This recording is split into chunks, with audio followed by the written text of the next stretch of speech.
What's up, dog? How you doing? I'm good, man. How you been? I'm so good, dude. I'm having a good little... Oh, That theme song. What's that noise?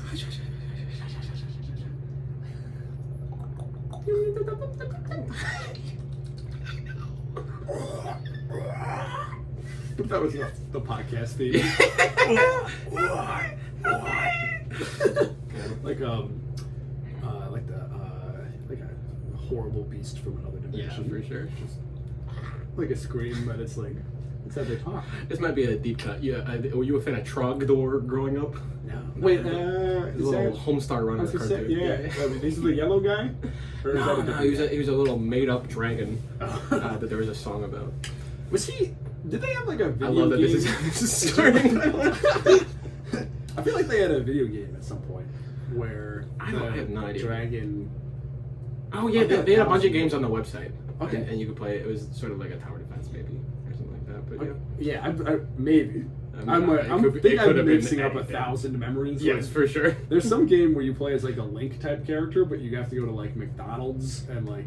Oh well, did you ever play those like Cartoon Network games, like or like Disney Channel, like the website games? Oh, yeah, it was definitely not one of those. That was not sanctioned. Those were the worst. Those were fun. The ones that come to mind are like the Lilo and Stitch game, where it was just like you tried to have a big sandwich and just stack it as tall as possible. And then there was one that just was making a sandwich. Yeah, it would like lean. You'd be like, whoa. And then there was a Foster's Home for Imaginary Friends one, but you were like running all around. It was like a giant, not open, I guess sort of open world, but it was like you were just collecting things. It was really lame, but it was big. They put a lot of effort into it. There was like a whole launch campaign. I remember. That's awesome. Yeah, I feel like some of those games were pretty cool. Like there were definitely were some cereal box games. Like there was, for sure, yeah. Fucking Honey Nut. Not just the discs. Yeah. Well, the discs will do. You ever play that Amazon one? No. You know what I'm talking about? No. There's like essentially like an Oregon Trail style video game, but for the Amazon River. Oh, and wow. You would go to different parts of the Amazon to be like, and it was like a time travel game, and it was like in 10 rubber trees were exported to Henry Ford's factory. Oh, I love it. Yeah. I was like, it was cool. No, I've never heard of that in my life. I don't know. I forget what it was called. River Quest or something. It's like a jaguar and talisman. Yeah. I loved any sort of like jungle adventure type of thing. I had like jungle wallpaper in my bedroom growing up, which did something like deep to my psyche. Like, to what capacity? Like, I feel like trees, sort of similar to you. It was like a like down below. I think like around the like 2 feet tall. Just like jungle and jungle animals and like a little jungle scene, and it repeated obviously because that's how wallpaper works. And then there was like my parents did like sponge painting on the wall, so it was like white wall but like with blue like sponge painting, so it looked like clouds almost. It looked like that's really sweet. Man. It looked really nice, but it really did something deep to my psyche where I'm now obsessed with jungle stuff in a borderline colonial kind of way. Do you feel Tarzan-ish? Yeah. Yeah. I'm trying to like get everybody to be like, no, like rocks over in the jungle. You gotta go. Dude, Tarzan ruled. He was my favorite like Disney prince or whatever. He's a little prince. Yeah. Yeah, you know, because you know, as a child, you're like, yes, I have to identify with the Disney people now. Like, it's like shoved upon you. Do you feel that way? Do you feel like that was? No, not. I mean, maybe a little bit. I always identified with the weirdos. Tarzan felt like a outside. Yeah, he felt like a weirdo to me. They did. Well, Lilo and Stitch. They had a famous like movie trailer for it where like Stitch was invading like Beauty and the Beast. Yeah, and that was irrelevant to the movie. It was none of that was in the movie at all. But it was just like him fucking shit up. Can I curse on the Betty Feldman podcast? Absolutely not. Oh my god. I have Tourette's syndrome. Oh, for sure, yeah. FCC won't let me be.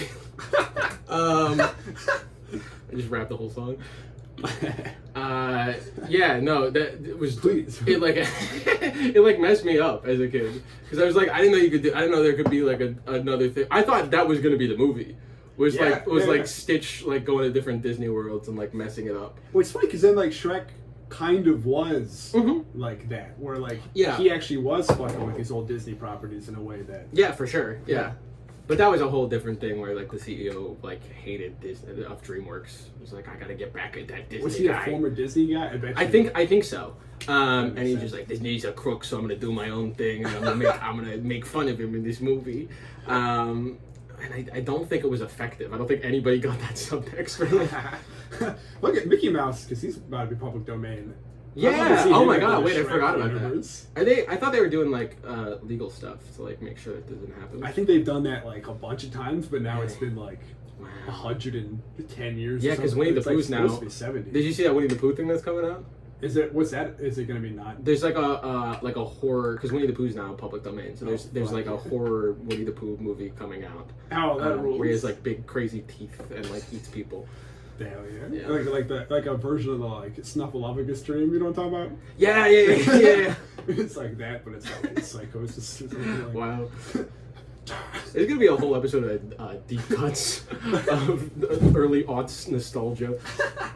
Back like it's gonna be like the only way that people know Winnie the Pooh from like now on is gonna be primarily through like the horror movie. Like, I think so. Like that'd be awesome. There's probably a lot of kids that have toys now that didn't grow up with Winnie the Pooh and never was able to watch it, but the toys are just out there now. And then the first thing that they're gonna have is like seeing the trailer for that movie.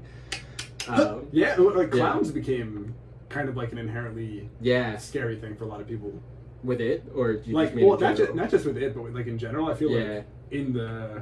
I'm terrified. I don't like clowns. But it's also like there were literal clown murderers. You know what I mean? Yeah. There hasn't. I don't think there's been like a Winnie Pooh-esque figure. I guess there's been bear. That would be fun though. That's a good serial killer. Somebody who dresses up as Winnie the Pooh. Kills people for sure. Like it makes you a little more obvious. It makes the getaway more difficult. There was like an ancient Israeli king who like killed his wife by freezing her in honey. That's how he would do it. Well, he like licked her for 40 years, or what was the deal? I think he's I think they were all about to be killed or something, and it was like they all. I don't know if he did this before or what for what reason, but I just know like that empire, like that group of people committed mass suicide, and he might have been like a wild, crazy king. Well, because my other thought was like, did he think he invented cryogenic freezing via honey? Yeah, maybe. Yeah, that'd be cool. It'd be a whole, like one of those space movies. It's like it's like honey, and then they just like melt you. Just fucked up. A spaceship just like kind of drifts into the sun or something. A version of Jurassic Park where the hamburgers just doesn't work. It's like, wow, it's really sticky. Like we could sort of pull them apart. Just have an island. Yeah, like melty creatures. Okay. Just dead. The thing they can have an elephant give birth to woolly mammoths. Yeah, this is in real life. Like real life, yeah. They're trying to do that. Oh wow! Why? Why do we want that? I guess the planet's getting hotter. We're just gonna burn the woolly mammoths. I think they're good. Like it's good for climate change somehow. It's good for climate change. Okay, here's a for real thought that I like. I've actually seen more lambs for the slaughter. Take the heat off us. Yeah. Like people when you plant a tree or whatever, that like traps some carbon. But like when you have like a field and like grazing animals in a field, you hate this. No, I'm so interested. You like it traps way more carbon because like the grass lives, dies, and then more grass lives, dies, and like you keep building on it. Okay. Whereas the tree's life cycle is so much slower. Yeah. So when you have the more like basically like grass eating large animals that you have that help keep like the fields or whatever. And, I don't know. There's like some actual like Eurasian repopulation project of like trying to recreate a steppe in Russia. Or right. Okay, that makes sense. I don't know. And the woolly mammoth is part of that somehow. I don't know. I watched too many YouTube videos about a woolly mammoth falls out of an elephant in America and recreates a steppe. I'm watching too much YouTube about fucking prehistoric beasts. I would love to see your YouTube. Yeah, you know, like Joe Rogan's like, yo, you can hunt like an elk. I'm like, I'm like watching shit about like fucking like, dude, we could make an elk actually. The Pleistodon.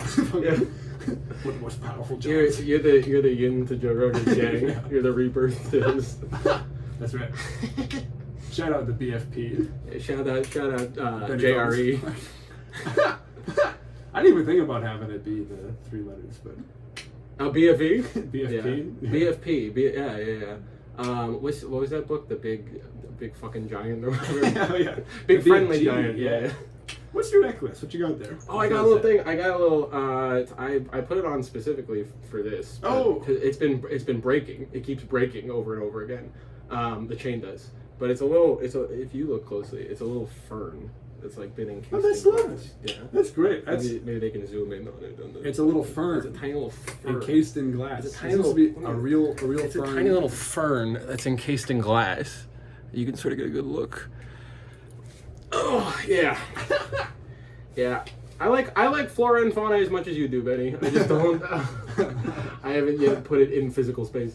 Yeah, we can address the room in the. Yeah, room. we can. Yeah, come on. Okay. Jordan used to live in this beef. room. There's a little bit of fucking beef here. Jordan, for real, used to live in this room. Mm-hmm. I took it after he moved out. Yeah, I knew Benny through Twitter, and then Benny said, "What's up, dude? I'm gonna live in your room one day." I was like, "Oh, sick." And then I was evicted. I was on the streets for months at a time. Is this where you quarantined, by the way, or how long? I did. I went home for 3 months at the very beginning because I got like kicked out of my apartment and lost my job. Oh, okay. Yeah, and then you want to glaze over those, or do you want to? No, we can glaze. Sure. I had a traitorous roommate who was like, "Yeah, we'll band together. We won't pay rent together." And then he was just like, "Oh, my dad's name is on the lease, so actually I'm gonna have to pay this one." So then I was like alone in the apartment, and he had already like paid his final month, and I was like, "I'm not doing it." And they're like, "We'll just come and get you. We'll come and like pull you out of the apartment." I was like, "Okay, I don't feel like doing this alone. Maybe if it was like more than one person with me, if I have roommates." But yeah, then I went that home. That would have been awesome. Yeah. You're trying to make a stand. That's cool as hell. I wanted to make a stand. Did the rent moratorium go into place like after? Yeah, it had been sort of like announced, but like I said it to my landlords, and they're like, "There's been no legal precedent happening." And I was like, "You're gonna kill me. You're gonna send a guy here. He's gonna rip me out of the apartment." I didn't like my old landlords, so I was just like, whatever. And then I went and lived with my parents for 3 months, and I hiked a lot, and I collected mad unemployment because I got in. A lot of people I know that are like my age. Did not get to have that because they like graduated college and the pandemic was happening, but I did, or like they barely got it. Whatever. I had my sister graduated during the pandemic. But I graduated a semester early, had some time to work, and then was able to like sort of get a little money for no reason. I wish I had been fired. I have had no. I'm like I keep fucking thinking about that. I'm like you know. It would have been great. Yeah.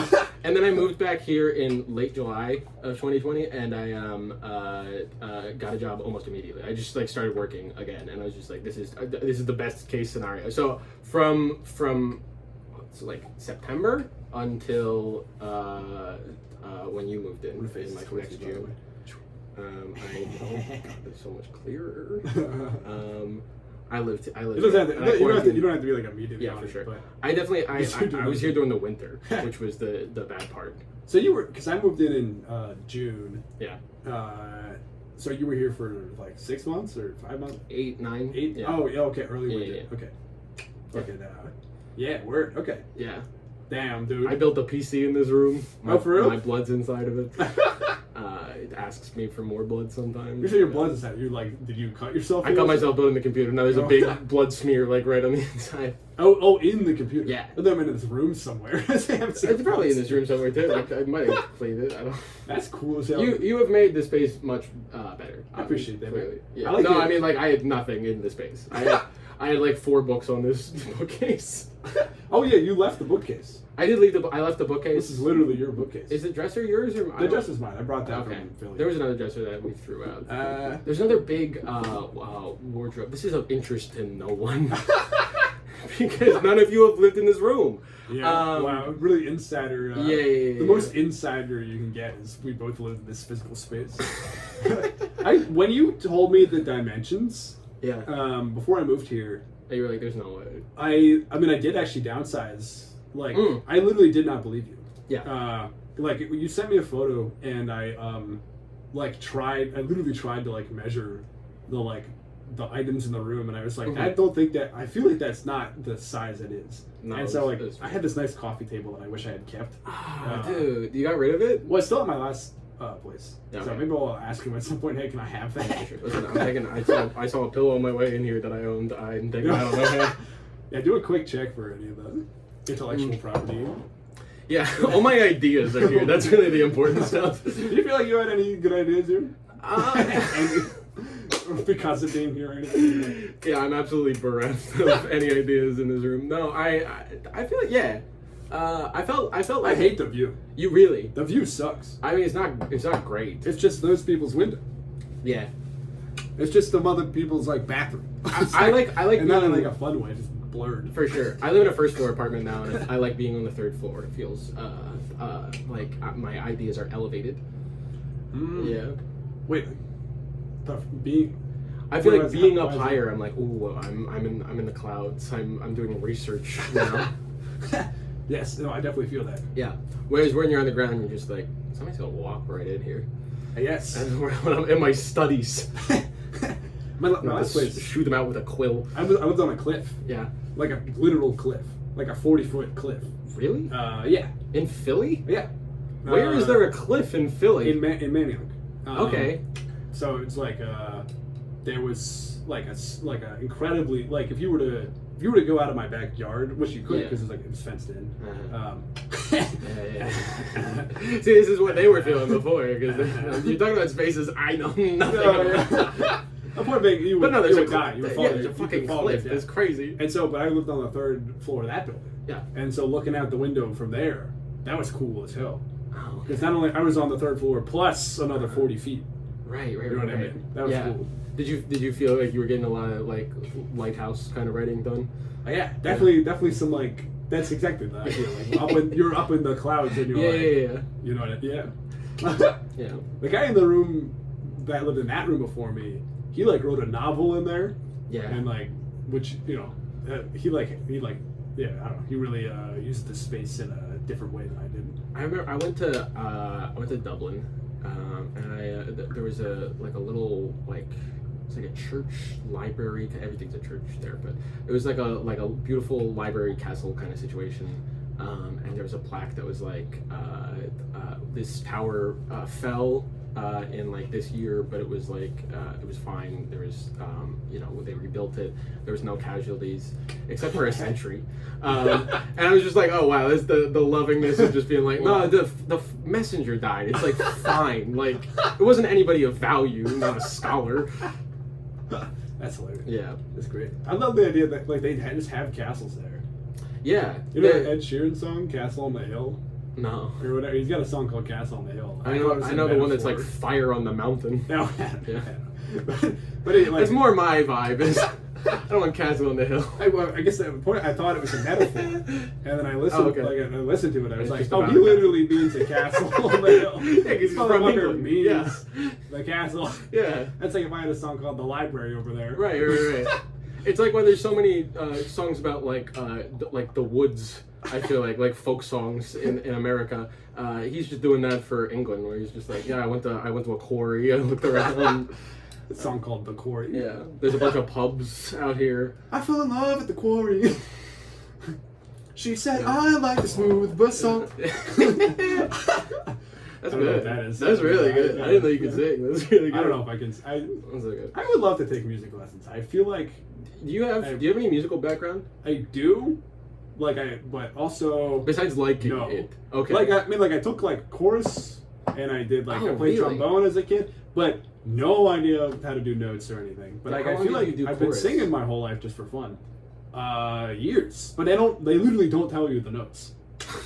You know what I mean? They're just because they give it's you a group of 100 people. They're just like, all right, now everybody go, oh, and you're like, you all do it, and then you're like, they give you sheet music typically, right? No. Or if they did, it was just like, no. It was for like the main people. Oh yeah, it was like for the people who knew the notes. Yeah. You know what I mean? Like the people who would have a solo. For sure, yeah. But like they literally like pulled me aside one time to like, I feel like it's to like I guess I missed a class, and they pulled me to teach me the song or something, and they were like, "Do an A." I'm like, "What?" Yeah. What are you talking about? A. Yeah. That's so funny. Do you have a music background? I played guitar and bass growing up. Yeah, hell yeah. I tried to take piano lessons, but I was bad at it. Because you gotta use both hands, and I'd already learned to just use the one hand like that thing. Yeah. The other hand was just like, going like dong dong dong dong yeah. dong dong. Yeah. Well, I feel like I would love to make it electronic, like learning to play. Well, I used to make electronic music too. I used to produce, yeah, Hell for a little bit, like late high school or into college. But it's so time consuming. It takes up so. I mean, I guess if you're making little beats, you can. Who wants to do that? I was making like maximalist electronica. Really? Yeah. That's so cool. A lot of dance music too. Bullshit. Yeah, I like dubstep. Yeah. What of it? I'm laughing at this in a relating way. I think that's fun. When you would make dance music, is your marker like, can I dance to this, or like what's the vibe? Is it like you're like in your? Oh, well, I mean, a lot of the early stuff was very like lo-fi bedroom beats. Lo-fi stuff, and then just like what can I do with sound design, and can I make this sound okay? But yeah, a lot of it was. When I started getting better at it, I was like, I'll try to make something that's enjoyable, I guess. If I had a band, it'd probably be Owl City meets nu metal. Oh yeah. There's probably some sort of metal cover. Oh my god, I was obsessed with metal covers. That's a huge part of my. You used to do metal covers? No, I was obsessed with watching them online of like pop songs. So there definitely is a Fireflies metal cover. Oh, for sure. Just saying that. But I was obsessed with Fireflies. There's a guy. There's a guy that used to do. He did like a lot of. I saw it fell asleep.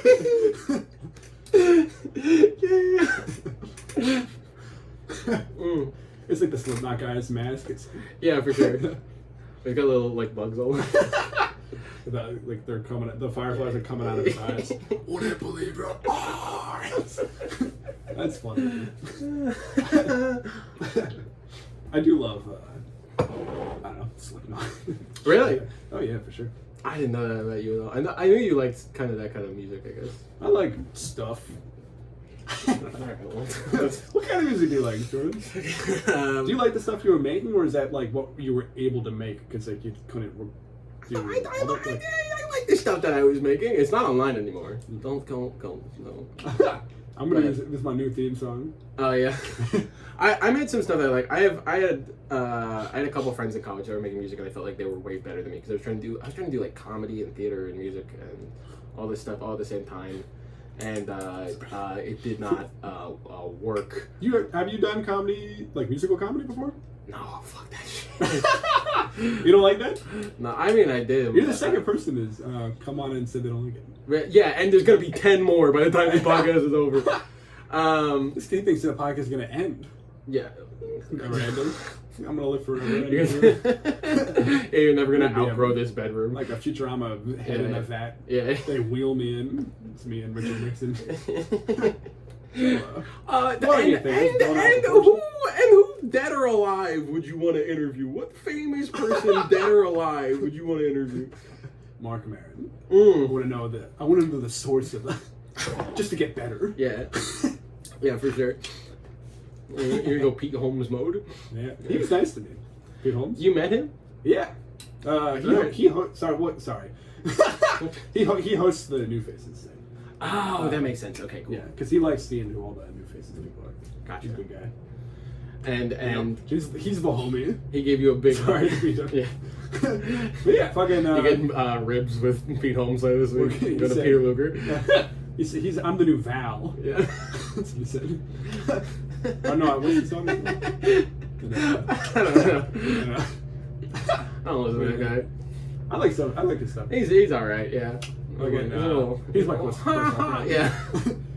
You told me no gossiping on this podcast. Musical comedy I think is sometimes just switching back to that to do Don't get in there. I like it a lot when it's good. I haven't liked it in a long time. I used to be a big Weird Al guy too. Oh sure, yeah. Weird Al's like he's a slam dunk. A lot, you know what I mean. You don't like him anymore, or what happened? He's fine. There doesn't appeal to me. It's like to me. I don't want to like shit on your heart right now. No, it's I mean, it's also people are tuning out. Yeah, for sure. They're like, fuck this guy. No, we'll hear you out. You have the floor. I think maybe I just got too into it too early, and I was like obsessed. And now it's just like ingrained in my brain. But now every time I hear like new musical comedy, I feel like it's like so premisey. You know what I mean? Where it's just like you hear you know what's coming. You know exactly like the beats of it. Like you hear the setup, and then the first chorus is the joke, and then the second chorus. I like some musical comedy. That guy Elon Elam who does Spenny. Oh yeah, Spenny Pugliani. Yeah. Oh, yeah. I know him as Spenny. That shit is crazy. That shit blows my mind every time because he's doing music, but it's not, he's doing like sincere music in a character that's insane, and then breaking the beautiful, serious, it's also, the character has like a horrible, like, Italian, like, goofy voice, a beautiful Italian goofy voice, but then he sings like a crooner, like this, like, a coffee shop, like, who is this guy, and then he goes right back into being like, I was down at the park earlier today, like, in the middle of the song, like that's incredible to me. Yeah, that's great. I'm just over a lot of musical comedy. So one of my favorite musical comedy bits, is yours. Oh really? You have that one. I don't do that much. You have a Frank Sinatra. I do. This motherfucker. He's got a. Do you mind if I do a little bit of it? You can say it. Yeah. You can. Fuck me in the ass. All right, now that's not what I do. And just for the record, that's not. I sort of do a character on stage, but it's not that. It's a dirty bit. Yeah, it's a dirty bit. It's a dirty bit for Yeah, you take kind of you do that for Fly Me to the Moon. You do Fuck Me in the Ass. Some other lines, but I really enjoyed it when you do it. Yeah. I haven't done it in a while. I did it recently and it bombed, and sure. And that does not feel good bombing in a song for 3 minutes. Yeah, but I mean that's not like I bombed for longer.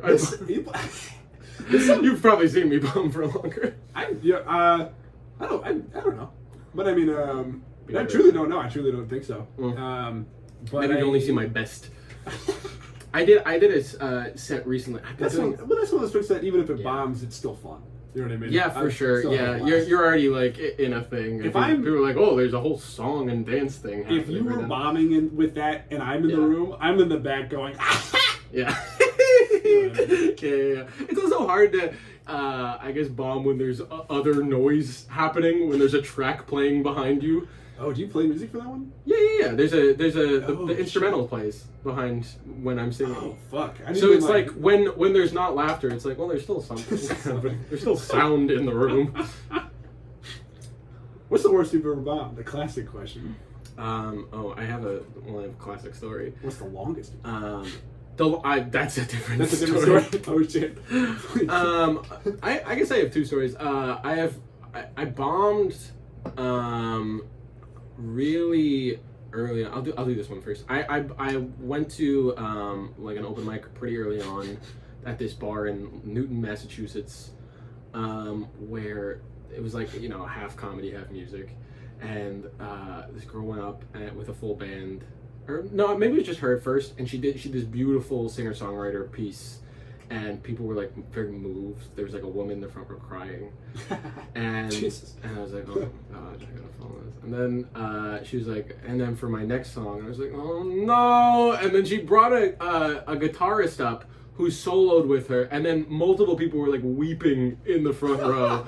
And then I went up and I was like, I've started having sex recently. I'm 19 years old, and it did not. It was 7 minutes of like horror. 7-minute mic. Yeah, that was music and comedy. Yeah, and it was in Boston. So it's never mixed. In the middle of nowhere. Is Massachusetts? Is that near Boston? It's like 20 minutes outside or something. Are you you're from my. I'm from like Westchester, Kennett Square area. Okay. Yeah. Well, you went to school in Boston. You went to be. Yeah. Word. Yeah. Good. Backstory done. Figured it out. That should explain I know all those everything. guys. I know Louie. I know Janine. I know Mark Mayer and David Cross. Those are my guys. I did a show with Janine, and she's around. She had to ask. You can find her. My Pokemon Iraq joke or whatever. Oh yeah. Did she know what Pokemon was? So I like no. So it's been around for 25 years. Well, no, she knew what Pokemon was, but Okay. I think. Okay, so she went up earlier on. It was Mike Goldman introduced me to the show at Yeah. It's called Steve Martin Presents. Steve Martin isn't actually there. Yeah, there's a bunch of. Wait, can I put a pin in that real quick for a second? There's this whole holocaust of shows named like Anne Hathaway Presents, Jerry Seinfeld Presents, Steve Martin Presents. Those are all real. Those are all real and not involved with the actual people, and I think it's just a way to trick people into coming to things that they wouldn't normally go to. And I don't think it's effective, but it is a trend for some reason. Yeah? Yeah. I just think it's... First one I thought was... They're all good shows. All of those shows are very good shows. They're all good shows, and I like all those people. Yeah. I'm just like, where did this come from? What happened out of the ether? I think some of them are like mad at each other for having the same idea, and I'm like, one of them must have had it first. But, yeah, for sure. But even the Steve Martin Presents one, it's like, you literally have like... Janine Garofalo. Yeah, for sure. Yeah, they get big people. It's like used to that. You have big people, and it's like, it's funny to have the. They have an SNL connection. Well, one of those guys. Yeah, Andrew's on SNL. Yeah, for sure. It's funny. It's funny to like. It's funny to like. It's like if Kevin Hart had a show called like, fucking I don't know. Jordan DeFilippo. Maybe it's not like that at all. That's a bad metaphor. But anyway, I did the Pokemon Iraq. That would be amazing to name a show after some random guy. I would love just my neighbor. My neighbor presents. Yeah. That'd be good. Yeah. I fucking so I did that joke and she had already gone. She talked about like politics and stuff, and I was like, somebody explain that joke to Janine, just as like an offhand, because I thought maybe I didn't think she actually saw it. I assumed she had left, but apparently she went up to the producer after the show or like after that joke and was like, "What does that joke mean?" And like the producer explained the joke to her, and she's like, "Got it," and then she left. Oh wow, that's incredible. Yeah. So that's my main interaction with the Janine Garofalo. Yeah, you just made her think. That's the best interaction to have. Iraq War. I think personally, I think it's fine whatever people do. I want to say that. Put that out there. I'm name dropping. I want to say that really quick, but I definitely think it's for me personally, I find it gross to go up to comedians that are like famous and be like, "Oh, I love your stuff. You're so amazing. I do comedy, and it would really mean a lot if I could just talk to you for a moment about comedy." I think it's so disgusting, and I met a couple famous people, but like I worked at That's how we met. Sorry. Fucking kill yourself. You're nothing. You were nothing when I met you. You had 3K followers on Twitter. You were no sets online that going viral. You had the Tosh.0 thing. That was it. No, yeah, fucking, yeah, no, it is, yeah. I'm gonna do a lot more Benny Burns now. No, please, yeah. It's fine. Yeah. What was I gonna say? Oh, I used to work at an art gallery, and Gary Goldman came in one time, and I didn't like. He was with his brother. I like thought it was him from across the way, and then I heard his like brother, who he talks about in his stand-up, go like, "Hey, yeah, come over here. There's some more paintings," which was amazing. But then they like came up to me and like were just like asking about the art, and I like talked to them for a while about the art, and I got a couple sly jokes in. And I was like very happy. I was like, "I'm Gary Goldman," but I didn't like. I wasn't like, "That's Goldman." Like, you're Gary Goldman. I didn't like say that to you. Like, you're a guy that I know. I didn't do that. Any of that shit. Sly. Yeah. Listen to me. I know your stuff. I didn't do any of that shit. But yeah. I like that. Feels good to me. Almost like a little secret. Like, oh, I met this guy. Yeah. I feel like it only feels good to meet somebody that I like if you do a show with somebody or something, like sure, and then if they see your stuff, you can go, we have a reason to talk in any capacity. Yeah, for sure. Yeah. But if you, and it's like you feel like they don't want to give you the time of day, You know what I mean? If you meet somebody that you like their stuff online. Yeah, it's less genuine. Yeah. Doesn't feel right. Hello. Yeah. I'm about to schmooze. Schmooze initiation. Yeah. The name's Spalding. The gimmick, Tourette's. But that's not all. Yeah. It's mostly bug stuff. Did you ever do the schmoozing? Did you ever come up to people and try to schmooze? I mean, I'd like Before you were on shows with people? I'll make friends with people, but I'm not like actively schmoozing. Like, I'm not trying to be like fake and. Right. What do you mean by that? Did you ever meet a famous person who came to Philly and you were just like, I love you so much? Did you ever do that? They wouldn't let me near them. A little rope around you, yeah. A little red velvet rope. I can't think of any famous people that I met while in Philly that ever even happened. There's none of them there. Yeah. Yeah. Well, if they Colin Oates and Diplo, fucking Questlove, nobody. Diplo. Or like, you know what I mean? Or if they come there, they're like doing a specific show and then they're ferried in and out of a room or something. You know what I mean? Yes. Yeah. You're not going into the green room. Yeah, the closest is like being in the green room at Good Comedy Theater and being like, what's up, Carmen Christopher? I never fucking did that. I mean? I'm so mad. Really? Yeah. We'll do the Elysian. That's the spiritual successor. It's a little bit. It seems a little more high def, I guess. High fidelity. I think so, but I think part of that's they took a lot of the successes of Good. One of the people who used to run Good Comedy Theater in Philly, after that ended during the pandemic, they then after the pandemic have started a new theater in LA called the Elysian, and it's popping off. It's doing great. Shout out Cape Anford. It is. Yeah. But yeah, I feel like they picked a lot of the best stuff from Good and then expanded on that. You know what I mean? Yeah, it makes sense. Yeah. Yeah. I feel like they got a lot more like headlining shows there, like people like doing a week of shows as opposed to like one-offs. Oh, they can also like fit that. Good was like smaller, like physically. Oh, for sure. Good was like 2 or 3 of my rooms put together like this direction. Yeah. Yeah, it was pretty small. It was like literally like not that wide. It was like pretty thin. And like, was that? You're just doing more space work with this room for this audience. It was like my room and the same immaculate vibe. That makes sense. Did you ever go to the old?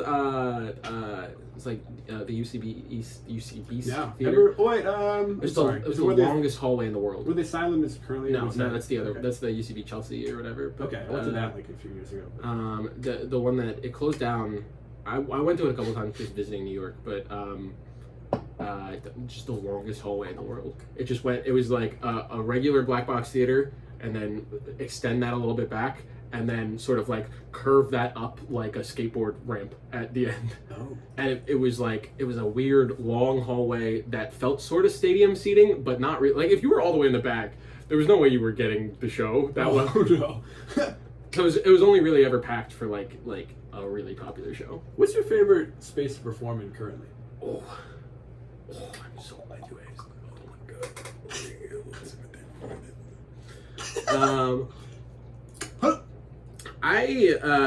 Shit, fuck. You know, conversation. Sorry, I didn't mean to. I do a show in the BCC Deep Space. I love that space. Yeah. It's incredible. It's there. It reminds me a lot of like black boxes that were open pre-pandemic that had to close down. But that space is really if there's 20 people in there, it feels hot. Yeah. And if there's 40 people in there, it's the craziest groove you've ever been in. Yeah. Yeah, actually, I had Maya Sharma on recently. Yeah. And we were like kind of talking about like the bottom space is like can get really hot, and the top space is trickier to be as hot just because like the you gotta have like space 80 people in the room for it to be hot, and I've seen that maybe once. Yeah, I've seen some sets go really well there, but then I've seen so I've seen some people doing really good, but like the room not being with them. Yeah, for sure. But yeah, no, I love that space. That's a great space. Yeah. What about you? Do you have a favorite space? That's up there. That might be the JFL unrepped stage. Yeah, I like Montreal. I'm a big theater guy now. Yeah. That was just to actually answer that briefly. It was kind of weird where it's like you like once you start doing your set, like I'm just doing my set, Oh, right, you know yeah. what I mean? I'm just doing my act, and it's like they're laughing in the same sort of rhythm. For sure, to some yeah. degree. It's like a more cohesive sound unit. I don't know. Yeah. The big theater, big kind of huge. Is that the biggest crowd you've ever played for? Yeah, I think so. Yeah. I can't imagine anything bigger. I never did. There was a thing. There was roughly a few 100,000. No, it's 800 people. You know, Jim Gaffigan performed for like a million people when the Pope, the Pope came in. Oh wow, yeah. Oh my God, that's crazy. Yeah. Damn. Imagine still being like, oh, that guy doesn't like the fucking show right now. Doing crowd work. Yeah. Who's in the back right now? People in the back make some noise. They're like all the way on the other side of the city. I want to see that set. Is that online anywhere? I don't. There's probably, yes. I've seen a phone video of it, and he's tiny. He's like the smallest person you've ever seen, and doing jokes, and people are just like making noise the entire. It feels like, I mean, obviously there's like waves of laughter, but it does feel like he's performing to like a crowded park, or like you see the videos of people doing like stand up on the subway. It feels like the same kind of thing.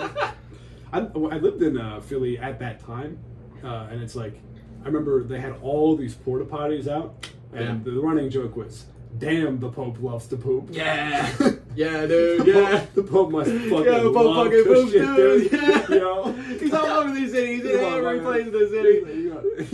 That Pope-mobile's got like. Do you think they got a little toilet in there? Yeah. He's just got a bidet turned on all the time. Under that robe. just like this, but like he's like, I got a little secret. He's got a in that hat. He's got a septic tank. Or yeah. Pumps it up into the. They empty him out on the freeway. Yeah. It squishes. Automobile rules. I wonder who makes that vehicle. I don't think they make it ongoing. I think it's a one-off kind of thing. Maybe. Do you think there's a warehouse somewhere with like 40 Pope mobiles just in case? Yeah. Let's say one like gets attacked. They got to have another one. Yeah. So there's at least a backup. Or I bet you, because I bet you they're not. I'm sure there's prototypes. They're not flying. Like I bet you he has one in America. Yeah. For when he flies to America, lands here, gets at the Pope and be at the Vatican. Is there a Pope the base? Vatican embassy? Is there a little underground Pope base? I bet you gotta like solve a little puzzle to get like a fucking difficult ass Da Vinci Code thing. Yeah.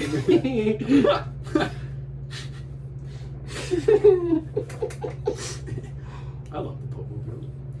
I love the Pope. It's like the car of the future, but for a man of the past. Wow, that's poetic. It's really beautiful. With the technology of today. Yeah. He's all of time, the Pope. He is, yeah. Because he's God's little boy. Yeah. God could only speak to this guy, so we put him in a little fish tank and wheeled him around. You know when they like put fish? You know when they put fish in like one of those like robots where it's like you can, the fish, if it swims that direction, the vehicle will go that way. Yeah. My teeth. Wait, no, actually, I have no idea what you're talking about. It's like a Boston Dynamics type thing where it's like they're gonna put guns on fish now. Is that what you're telling me? It's just like the Pope clicks a button and it goes. Yeah, for sure. I would love. Exterminating Jews. No. You're Italian. I'm Italian. Are you Jewish? I'm Jewish. Yeah. I get told I seem Jewish, or that I'm performing Jewishness sometimes. But this is just how my parents talk, and I feel like I don't need to say this for sure on a podcast, but I feel like there's a lot of similarities between Italian people and Jewish people. Yeah, definitely. And I don't know if that's Ellis Island or what, but it's something. Yeah, a lot of family stuff. A lot of like why are you so skinny? Why are you so skinny? Like, a lot of that kind of thing. Yeah, but I definitely I have been told before. I've had a lot of people. I love the Torah. Yeah. I love the Torah. Yeah. I read the Torah every night before I put my wife beater on, or wife respecter. What do we call them nowadays? Okay. Is that I think we got a new name. Is there like a new wife appreciator? Wife. Yeah, but I mean the point of the moniker is yeah, those guys are like, bad. The people that wear them are bad guys. I feel like if you reframe I'm not, you know what I mean? It's like I feel like most of the maybe this is just living in Brooklyn, but I feel like most of the people I know that wear wife beaters are gay men, so it doesn't apply really as much as it used to. Huh. Yeah. I can't think. You know, what are you doing? Interesting. Well, has PC culture gone too far? Joining the podcast this week is my fellow white boy here. Oh, God. What up, repping the white boys, white boy nation. I'm so in the weeds. Has PC culture gone too far? The Pope has to drive a bulletproof vehicle. Yeah, for sure. They're trying to cancel the Pope. Yeah, they canceled JFK back in the 60s. He's the first canceled celebrity. Sucks. Like that. Sucks. I like that. John Hinckley tried to cancel Ronald Reagan, but it ricocheted, and now he's canceled. Yeah, he's canceled. Yeah, if you're good enough at what you do, you can cancel the person trying to cancel you. Fucking yeah, absolutely. Matrix style. Yeah, dodge the cancel bullet. Just quote retweet ratio. Damn. That's right. What's going on with you? What's new in your life? I don't know. I'm trying to I think I'm done with the bug stuff for a little bit. What? Let me clarify. Shut the fuck up. Let me clarify. Changing your whole thing? No, I think I've finished. You're going cold on me. No, I think I've written a bunch of bug stuff. Oh, you meant just in jokes? Oh yeah. Oh okay, yeah. You're still gonna be obsessed with that. Oh yeah. But I mean you're still gonna jerk off to a Thor X or whatever. Hell yeah, she's got a skinny abdomen. Yeah. Or whatever the fuck. Just the idea of that bugs are like I've written a bunch of bug jokes. I've got a bunch of jokes about eating bugs. Yeah. It's time to just polish that rock, see which ones are good, whittle it down.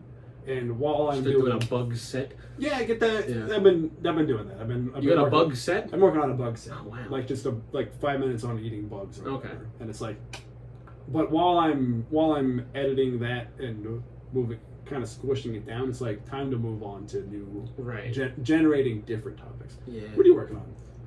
I don't even know, dude. I feel like I've been trying to figure that out honestly, because I definitely. I don't have a process per se. I feel like I have bits that are extremely written, and then I have bits that are so loose and change all the time. So I feel like I'm just trying to like feel stuff out right now. The show that I've been hosting has been good because I do sort of like half sketch, half stand up in it. You said the Elysian Deep Space. I thought you host a show at the motorbike place? No, we got banned from there. Oh shit! What happened? Carly Maruli and I hosted a show we used to host a show at a motorcycle themed distillery that had motorcycles in the back, but we were told she's not going to hear this. The owner was a little bit bipolar and was like really hot and cold with us and like would tell us, oh, I love this so much, I love having you guys your show here, you guys are so funny and amazing. And then, like a couple days later, would email us being like, when's the next show? Like, are we posting sales? Where are the sales? Like, I need to know what numbers we did and everything. And I was like, oh, you're crazy. There's a lot. And then she would hug us the next time. She was like, when you say, I mean, you're using bipolar as like she might have been bipolar. She might have been legitimately bipolar. Because maybe she was just like strict and then extremely. But she was like, she had this weird like extreme closeness with us whenever she saw us, and we were like, wait, I don't feel like we've heard this. Oh, okay. Some sort of undiagnosed like manic and then like intense. She was just a little bit maybe neurotic is a better term. Yeah, I'm not trying to diagnose. I'm trying to not be able. I'm trying to be. You know what I mean? I don't want to, you know what I mean? Yeah, for sure. And I'm also trying to not be. She told us, after sort of like stressing us out all the time about the show, we were like, this should not be this high stress. After the last show we did, she was like, you guys gotta sell like 80 tickets for the next show, or we can't do this again. And I was like, that was never the deal. The deal was like we could sell like 30, maybe 40 on a good night. And even that, it was like, for all comedy in Brooklyn, sometimes that's bullshit good. Yeah. I mean, it's tricky. Yeah, for sure. But when she was like 80 people, we were just like, there's no way we can do that. And then she was like, I'm just gonna take all the dates off the calendar. And we're like, okay. But now we're doing one in my backyard. Friday. That'll be fun. That's gonna be so fun. This shit. Okay. Don't worry about it. I'm doing a show. Yeah, I don't know. We can talk about your calendar after the podcast. We'll plug stuff at the end. Yeah, for sure. Yeah. They do want to know about that stuff. So they don't want to know. They don't go anywhere. These people, how many of them are in New York, actually? Like, what, they gotta fly in for the show? You're international, Betty, my guy. You think these people are in... Yeah. I don't know about that. Do you do the stats ever on your YouTube? You see how many are in Bulgaria or whatever? Yeah, but it's like how many people in Bulgaria clicked on purpose? You know what I mean? For sure. Versus how many of them... Or maybe they listen. If you're from Bulgaria, if you're from anywhere that isn't... if you're from Bulgaria, mahalo, my guy. How you doing? I have no idea where people are from. And I listen to that. I could look at the stats. I'm like, how true is that? You know what I mean? Right? Yeah, I don't know. Whatever. They throw East Asian country in there just for you to be like, ooh. Yeah. I should post more. But yeah, if you're listening from somewhere else, that's my show on Fridays in my backyard. Come to the show. Whatever. Is it the same? It's gonna be barbecue. It's gonna be awesome. Same name and everything. We did a little flub this time. It's called Roadkill instead of Road Rash. Oh, sick. Okay. Yeah, that's what everybody thought it was called. Yeah. So which is fun. Some people thought it was Road Rage. Some people thought it was like Rude Rash or something like that. But people kept calling it different things, and when we were like, we should still keep doing the show, we were like, let's just change the name every time we do it at a different place. Oh, that's funny. So keep. It's like keep a lookout for whatever on the road. Yeah, for sure. Yeah. Oh, I didn't even think about that, but yeah, that's kind of fun. Wow.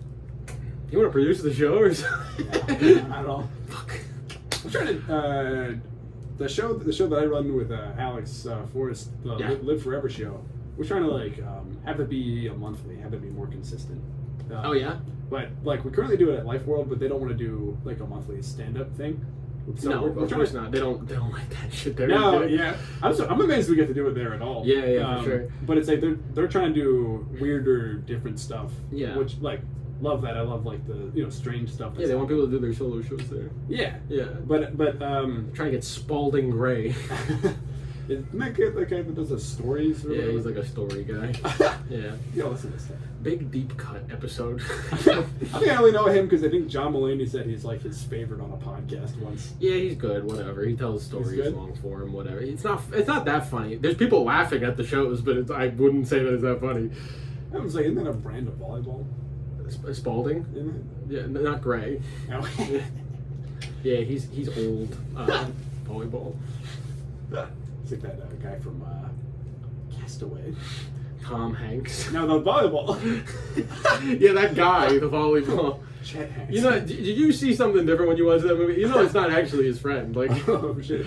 It's a fucking thing. Oh yeah, but I mean because we have that film stand-up show. Yeah. And just would love to have more tapes.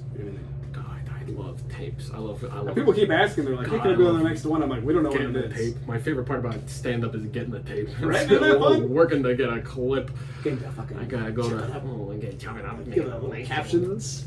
Arial bold or whatever. Figure out what other people's captions are that are legible. I don't do all that. I don't do the posting. I don't do the TikTok. You just have them? I have a clip now because I did a show that was all filmed, and then I cut it into a nice 5 minutes. And I feel like I should send it around, but I'm not the type of guy who's like, oh, I gotta ask to be on shows. I gotta send them my clip. I never send. Yeah, for sure. Yeah. I just post. I got it. Yeah. I got it though. If I need, if someone's like, oh, do you have a clip? Oh yeah. If people ask for a clip, you can send a clip. I'll send them a clip, but I'm not. Do you send a chopped up clip or you send a set?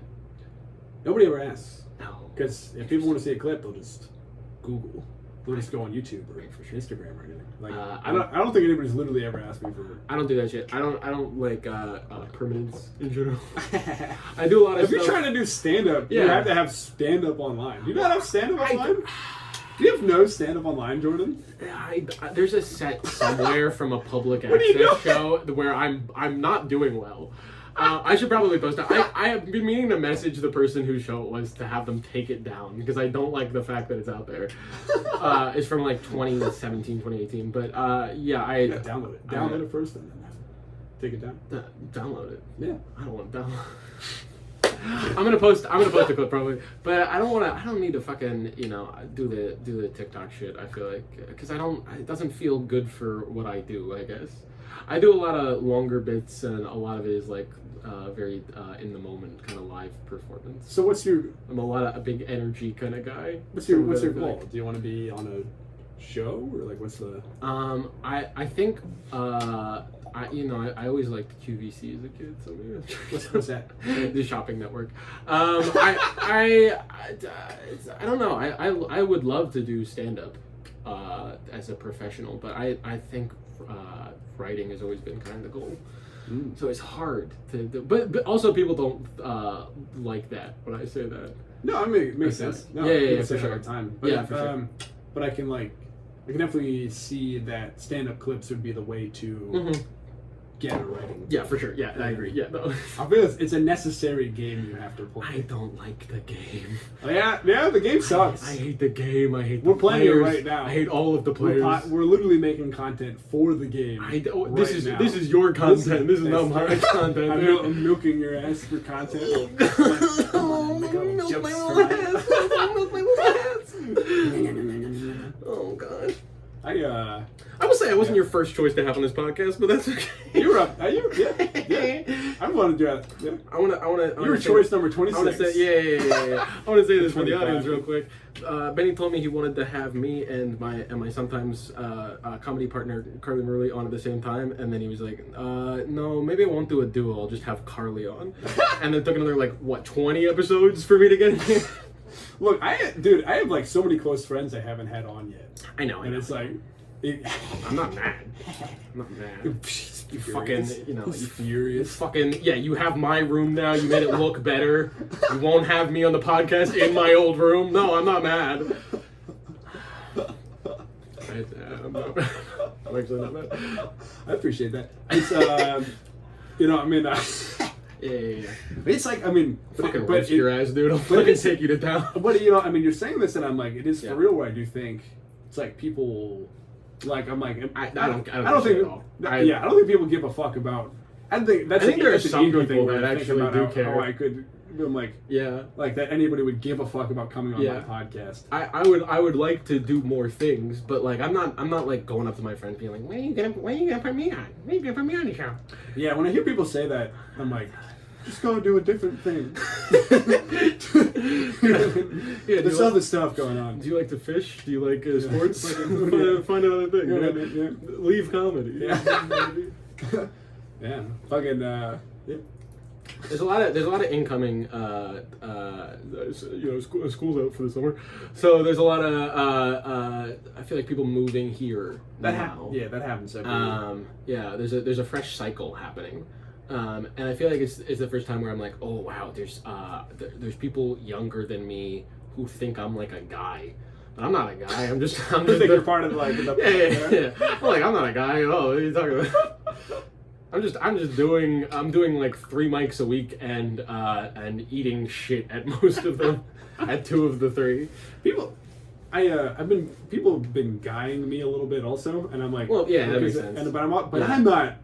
Like I know I have that like the credit thing from JFL recently for sure, but it's also like, look, once I'm like, I'm hanging out, I'm just an idiot hanging out. I've seen that happen to people like that we know who've gotten a little taste of fame, a little pick up in the followers, and people are just like I see them tense up in public a little bit more, and people come up there's definitely people coming up to them. I feel like I never see this interaction, but there's definitely people coming up to them, being like, "Hey, I really love you. It's crazy that you're so big. Maybe we could do something sometime." Maybe. And there's people that never talked to them before, and so you're just like, sure. Let's do it seems weird, and as a big famous person, you're a big famous person. Yeah. You're riding around in Patton Oswalt's pocket all the time. In his shirt pocket. I'm his Ratatouille, dude. Yeah. He's been really great too. It's been crazy. Kisses you on the forehead before you go to bed. Dude, he's been so nice to me. It's been unbelievable. Yeah. I need to figure out how to talk about any of this stuff without it being like, you know, because anytime I like, again, it's like hard to talk about JFL without sounding like I just am like being like, yeah. It's a thing that happened to you. Yeah. You know what I mean? Yeah. Hello, my baby. Hello, my honey. Yeah. Hollywood. Yeah. Or whatever. I don't know. Yeah. Okay. You should go to the next show you do. You should pass out little like tickets to Hollywood.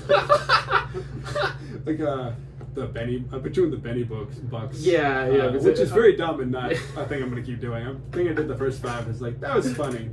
For a second. You made a whole account. I made that whole account for the brain slug joke. Yeah. And I'm just gonna keep repurposing that account. Yeah. That's sick. It's good to have a second account. I agree. I used to have a second account that I don't really use anymore. It was a joke that I was doing the pandemic, but it was similar. It was a guy who was like just like an old timey Hollywood agent called what was like Gary Greenbottom or something like that. And his thing was he would just DM celebrities and be like, "I love your stuff. I'm gonna make you a big star." Would you like post screenshots of you talking? That's great. And it was just a one-sided conversation. I was like. Speaking of, are we overtime? But we're about time, Jordan. I didn't get any of my stuff in, which is why you're gonna have to go to the Patreon. Check out all that stuff. Wow! If you thought that app was hot, wait until you. Why don't you click? Why don't you click below? Why don't you click below? This is an auditory medium, mostly, I assume. But I guess I'll put I never put the Patreon link. Yeah. Because it's like. Just look it up on Patreon. Just search Benny Fellows. Dude, you're so lazy. You're so fucking lazy. This is being beamed straight through your head. You can't even type Patreon. What's your name? Yeah. Watch Jordan's clips once he posts them. Yeah, I'm gonna post some clips. Come to his show Friday at his house.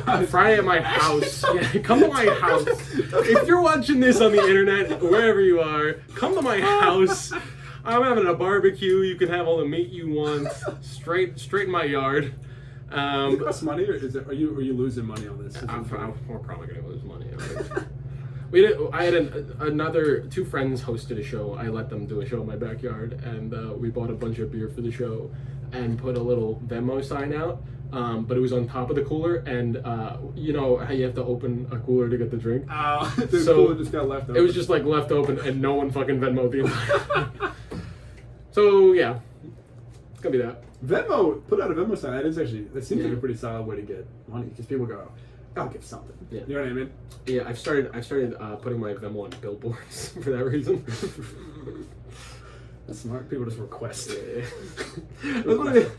Anytime I see somebody who I know has a lot of money and like a secure job, be like, but you could Venmo me if you want, like on Instagram or something like that. I'm just like, okay, I'm gonna request $40 for this labor that you've made me do. Yeah, I'm gonna start Venmo requesting for like mics or something, like the 3-minute spot or whatever. Yeah. Oh, anyway, come to that. I don't know. I'm doing shows. Go to my website. Who fucking cares? Come to this room just to get a gauge of the square footage. The size. Yeah, it's roughly. Oh my god, is this the first time this has happened? I think John Hendrick was on the last one, but that's it. That's it. That's the whole room. That's the whole room. Tiny. All right. We'll go to the Patreon. We'll talk about give him a sell. Give him a hard sell. On the Patreon? What do you think we're going to talk about on the Patreon? That exclusive content. Oh my god. Dinosaurs, aliens, fire, cryptocurrency. And the question is, are any of those real? Yes. We'll discuss that and more. Fire? No way, dude. Fuck. That's just fake as fuck. Spoilers. On the Patreon. Alright, bye. Thanks for coming.